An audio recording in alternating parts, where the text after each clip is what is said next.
आपण पाहताय महाराष्ट्र खबर न्यूज।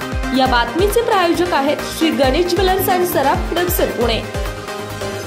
प्रयागराज येथे सुरू असलेल्या कुंभमेळ्यात मोठी गर्दी पाहायला मिळते। मौनी अमावस्येला स्नान करण्यासाठी अनेक भाविक संगमावर जाण्यासाठी गर्दी करू लागले। त्यावेळी मोठी चेंगराचेंगरी झाल्याचं समोर आलं। महाकुंभमध्ये मौनी अमावस्येला स्नान करण्यासाठी आलेल्या मोठ्या जनसमुदायामुळे चेंगराचेंगरी झाली, ज्यामध्ये डझनभर लोक जखमी झालेत। सध्या कोणाच्याही मृत्यूची माहिती नाही। रात्री 1 वाजण्याच्या सुमारास हा अपघात झाला। मौनी अमावस्येला स्नान करण्यासाठी संगमावर अचानक गर्दी वाढू लागली। लोक मुख्य संगमामध्ये स्नान करण्याचा आग्रह धरू लागले। त्यानंतर वाढत्या गर्दीच्या दबावामुळे जत्रेत अचानक चेंगराचेंगरी झाली, आरडाओरड सुरू झाली।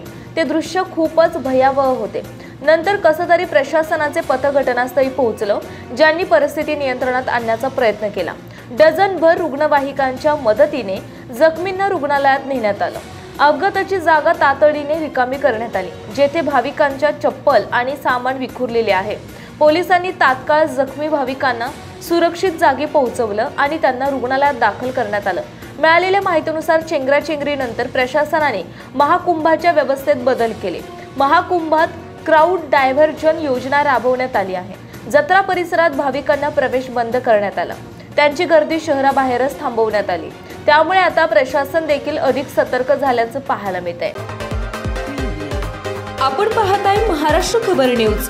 या बातमीचे प्रायोजक आहेत Shri Ganesh jewellers and Saraf production Pune.